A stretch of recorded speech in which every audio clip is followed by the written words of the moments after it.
All right, we have Sean Woodson joining us right now. He returns to action this Saturday night. He's taking on Kyle Nelson at UFC on ESPN 12 in Las Vegas. Sean, good to see you, man. How are you? Pretty good, man. Excited to have a fight. Excited to have a fight week on my hands. Yeah, I bet, because it's been a minute since we've chatted, and it's been a minute since we've seen you compete. It was back in October where you defeated Kyle Bochniak in Boston. So been like 6 or 7 months at this point. You must be chomping at the bit to get back in there. Yeah, man, I really am. It's been. I didn't think it'd be this hard to get a fight, but yeah, it's been hard to get a fight, but here we are. I'm sure, like most fighters, as a member of the UFC, you wanted to travel around, visit new places, maybe see the world. And for the second time in 3 fights, you're back at the UFC Apex. I'm sure you were happy to get a fight, but these are some crazy times. So coming out of the Boston win, I'm sure fighting at the Apex was like the last place you expected to fight, right? Yeah, it's the last place I expected to fight, but I'm definitely thrilled with it. I'm happy to be fighting at the Apex. A lot of guys have been, making a big hoorah about that Fight Island, but man, they can have that. I don't want no parts of that. That's too far of a flight for me. No Fight Island for Sean Woodson. So if you get a quick win, no Fight Island for you, more than likely. Nah, I'll wait till August and come right back to the Apex. There you go. So you've had, like you alluded to, an interesting time finding a fight. Like, I know a premature report surfaced last month that you were going to step in on short notice and fight Jared Gordon. Turned out the report wasn't 100% accurate, and Jared sort of jumped on this show. He explained his reasoning behind it. I also saw that he sent a comment on Facebook to you explaining why he didn't take the fight. So you mentioned having a hard time finding these fights. Have there been other matchups sent your way at all since October, besides that one and then the one for this weekend? Yeah, well, I had an offer they didn't give me a name, but I had an offer for February on that John Jones card. And it was on like a week's notice again, like my contender series. And I just, I told myself, I'd never do that again. That week's notice cutting to 45, that, kind of jacked my body up a little bit. So, yeah, I had to pass up on that. There was no name or nothing. Had to pass up on that, and then my manager said that 2 other guys turned me down. They didn't give me any names, but he said there were 2 other fights in the works, and both of those fell through. And then, yeah, the whole instance with Mr. Gordon on the 16th, then, yeah, that fell through. And, yeah, now here we are this week taking on Kyle Nelson. So what happened from your perspective with the Gordon situation? Because I know you said yes. The report comes out. I remember talking to Jared like right after. I'm like, oh, man. I was like, you're fighting Sean Woodson? He goes, no. So what happened from your perspective? Man, I feel like I've already been talking about this dude too much. I'm really focused on Kyle Nelson, but I will address it again. Yeah, I was waiting for an opportunity, and my manager hit me up and said that I want to take on Jared Gordon in about a little under 2 weeks, couple days under 2 weeks or something like that. Jared, and he was set to fight, and his opponent fell off. He was looking for a replacement. I was under the impression that all I had to do was say yes and sign on the dotted line, and it was a go. And I did that, and UFC, staff started emailing me right away, getting flights and everything set up, and it was pretty much a go. And I'm pretty sure that his manager said okay with it too and was good with it, and it was a go. And then I think, not sure, that once he found out who my name, the replacement was, that he turned it down himself. And I remember he came on your show and gave his reasoning and all that, but it just didn't add up to me quite well. He was saying that he's had 6 fights in the UFC, I believe, and his whole angle was that I've only had 1 fight and that I wasn't, I guess, a worthy opponent in his eyes.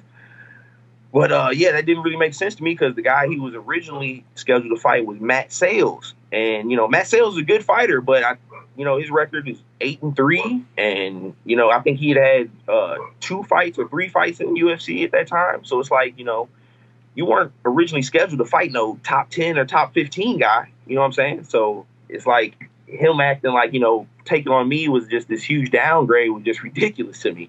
Again, he was scheduled to fight an 8-3 guy. Here I am, 7-0. I think, him, fighting me would look a lot better on his resume than his original opponent. So, yeah, that just didn't add up to me. But, I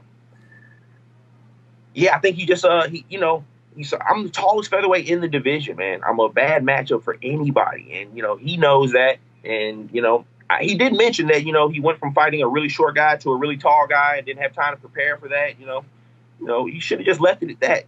As far as saying all that other stuff about me not being worthy and him and all that, that just didn't make sense. Yeah, I honestly didn't get the impression that he thought that way about you, that you weren't worthy of it. He thought that the matchup stylistically didn't favor him in a way because he was preparing for Matt Sales the entire time. And then to thrust a guy like you into a fight on 2 weeks' notice, he was like, I'm in a position where I have to win right now. So he felt like he was kind of handcuffed taking a fight with a guy like you, being long and rangy and being a completely different style, southpaw to right-handed, all that stuff. Felt like it was a complete switch, especially with him dropping to 45. So I don't think it was I think it was more about that than, I guess, disrespecting you, if that makes sense. I totally understood that. That's why in that Facebook post that you mentioned, I had said, I get, the short notice change up, kind of threw you off or whatever. So maybe we can run it, later on. And his reply was he said, I don't see us, ever fighting. Because like he said, he's had 6 fights in the UFC and I'm, early on in my career and all that. Man, I think we both know what happened, man. I'm really, like I said, I've mentioned him in a bunch of my interviews in the past. And what I'm saying? I'm really done talking about him. I'm focused on Kyle Nelson. And, if he sees this and I'm not going to bring it up anymore. If he sees this though, and, feel some type of way about it, then, he can say my name and we can get that matched up. But yeah, it is what it is. All right, fair enough. I appreciate you talking about it again. I apologize for being redundant. No problem. It happened on this show, so I wanted to make sure that we got both sides of the story. But do you think that the more you get out there and perform and the more wins you get, that you're going to continue having a hard time booking fights? Yeah, I do. Well, yeah, I do. I think I am going to have a hard time getting fights at featherweight because, like I said, I'm the tallest featherweight in the division, and that just presents a problem to all these guys. But I'm not to say that I'm not sitting there trying to say everybody's scared of me or anything like that. It's just, I just think, I think they're gonna, man. I don't even know how to explain it, man. Yeah, I think just people just see a threat with my, my length and my height and my skill set. But no, I think once I do start picking up a couple more wins, my undefeated record, the UFC's full of killers. There'll be some guys that, want to take me out and want to take my own. Yeah, I think, you're just going to have to put them in a position where they're just not going to have any choice, Sean. And I think you have clearly the ability to do that. But let's talk about Kyle Nelson. He's your next opponent. 1-2 in the UFC. He's coming off a quick finish in his last fight against Paul Reyes. First off, these fights are coming together very quickly during this crazy time in the world. When did you put pen to paper for this fight? About 16 days out. So yeah, when I got the call, it was I checked my phone and I had 16 days to prepare, so a little over 2 weeks. Kyle obviously has a great wrestling pedigree, but he's certainly not opposed to standing and trading on the feet. From a stylistic standpoint, based on what you're going to bring to the table, do you like this fight? Oh, yeah, I really do, man. I like any fight. I just like to fight. I'll fight anybody, man. I love this fight because, like I said, I had several opponents fall out before, and this guy, signed and, stepped up and wants to get in there with me, and I'm thrilled about that. Heading into your last fight, you obviously worked at the Wolves Den, but you also added Glory MMA to the mix, working with guys like James Krause and that team over there, working with guys like Grant Dawson and others. I assume you're doing the same thing for this fight, correct? Yes, sir. Yep. As soon as I got the call for this fight, I packed my bags and headed out to Glory. But yeah, I still train here at home with Wolves Den. But yeah, whenever I get these, fights, I'm definitely going and putting in a lot of time out there at Glory with James Krause, like you say, Grant Dawson, and those are just the well-known names from out there. But that gym is full of killers, man, full of a lot of guys that are going to be in the UFC soon, and they got a good handful of UFC fighters currently.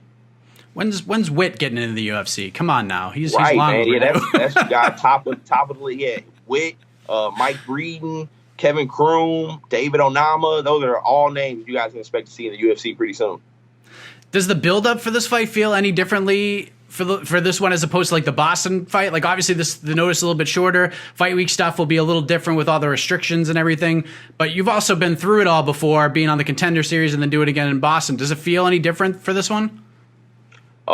Just a little bit with the the whole pandemic going on and the yeah, the whole pandemic going on right now, it's a tad bit different, but no, not too much because I've been preparing and been trying to stay ready. So yeah, it's the same old, same old. I still can't believe you make 145 pounds, Sean, if we're being honest. Yeah. I know we've talked about this before, but it still boggles my mind that you get down there. And you did it for the Contender Series on like less than a week's notice, which is crazy. Where are you at right now, if you don't mind me asking? Well, this is a catch weight at 150. I could have made the 145-pound limit for this fight. That's right. I'm super close, man. Like this weight cut is going to be a breeze. That Contender Series, man, still to this day, I don't know how I made that weight. It was just it's like it was an accumulation, like me knowing like this was my moment to get in the UFC, and just there was some higher power at work there, man, to help me make 145. It was unbelievable. How does this thing all go down on Saturday? How do you keep that unblemished record intact in the empty UFC apex? By nothing crazy going on because of this COVID stuff. No, last minute cancellations, and just by me stepping foot in that cage, man, I'll keep my unblemished record. I'm gonna wait for openings, and however it plays out, it plays out. Yeah, man. He's a tough dude. He comes forward. He's my toughest opponent to date. I feel it's playing out a lot like the Bosniak fight. He's going to keep coming forward. In all of his interviews, the ones that, my Instagram followers, they tag me and they send me stuff that he's been saying and stuff. And yeah, in all his interviews, anytime he gets a camera in front of his face, he's saying, I'm going to knock him out. He's going to feel this power. He's going to stand and strike. I think he might think he's being, really smart by every interview saying he's going to stand and strike and, knock me out. But I think he thinks that, if I don't even mention the wrestling, he won't even see it coming. But he's coming to wrestle from the jump. I know it. So and I'm ready for it. You're not buying it. Not at all, man. Not at all. That's the oldest trick in the book. In every interview, I'm going to say, I'm going to knock him out. I'm going to knock him out. So he won't even see the grappling and the wrestling come. I see it coming, and I'm ready for it. So this is mind games he's playing with you. He's hoping you watch these interviews and you just hook, line, and sinker. Get in there, ready to stand, and then he tries to take you down. I think so, man. And if that is the case, he ain't as smart as he thinks he is. It's been a crazy year for a number of reasons, especially here in the U.S., not just because of COVID, but we're seeing the fight against inequality and injustice becoming a much more prevalent topic after the death of George Floyd. It's just a horrible, horrible situation there. It's been a wild time. I know you have a fight to get ready for, but what is your take on the current state of the country with everything going on right now? Man, to be honest with you, to be completely honest, I stay in my own little bubble. And when that George Floyd thing, that is really sad and all that. But when it first, was popping up on Facebook, I didn't even, read into it or look into it. I mind my own business, man. 2020 is crazy and it just keeps getting crazier. I just mind my business, man. I don't really look into all this stuff. I don't really read into it all. These people rioting and doing all that crazy stuff. I don't, agree with that at all. To be honest, I don't really have a real take on it because I don't really have all the knowledge and info about exactly what's going on. I just, mind my business and do my thing. You're just one of the nicest guys on the planet, and there's just a lot of hate going on right now. So it's tough.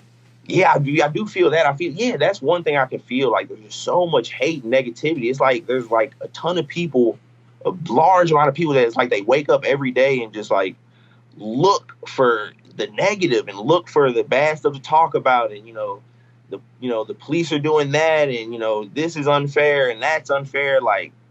It's just people are trying to seek out the negativity all the time. And it's just, it's just pretty sad to see. So how do you stay positive besides just staying in your own lane and doing your own thing and try to be nice to everybody? Setting goals, and, focusing my mind on stuff that, I want to achieve and stuff. And, I know a lot of these people that are, protesting and stuff, they have something to, they have an actual a reason to protest. They feel there's some wrong going on and they're trying to make it right. But a lot of these people, man, they're just, they have no cause and they're just looking for a cause. They're just looking for, they don't have anything going on in their lives and they're just trying to, they're just trying to be involved with some stuff and they need to, they need to worry about. I just feel like a lot of people need to worry about them. Do what I do, mind your own business and worry about yourself, man. Focus on yourself and not seek out the negativity so much. And a lot of people just ain't got nothing else better to do. So what are your goals for 2020? I mean, obviously it starts, we don't want to look past what's going on this Saturday, but overall, like on January 1st, 2021, where are you hoping to be in this division and in your career? Well, I just turned 28 on June 7th, and I know my 28th year of life, I would like to have at least 3 or 4. I'd like to have 3 or 4 fights in UFC. You know, like I said, I made my debut, and I haven't fought in 8 months, and I don't want that to happen again. I'm looking forward to going out here and putting on a performance that makes the UFC want to turn me around pretty quick and get me right back in there. You know, I want to fight 3 to 4 times this year. In the United States, UFC. Just keep that out there. We're not going to Fight Island. We're not going to Yaz Island. No, not Fight Island. And I want to stay in the U.S. for as long as possible. I know it's coming. I'm gonna have to, fly overseas at some point. But I want to keep racking up these wins here in America for as long as I can. Well, we are looking forward to see if you can rack up another one this Saturday against Kyle Nelson. Always appreciate the time very much, sir. Looking forward to this fight. All the best to you on Saturday. Any final thoughts before we let you go? Nah, man, tune in on Saturday for my second UFC performance. It's going to be a good one. And, catch me on Instagram, STL Sniper 314. Got to get those followers up. Maybe if I get my followers up, they'll keep me more active. And, tune in Saturday. Safe travels, Sean. We'll see you Saturday night. Thank you, sir. See ya.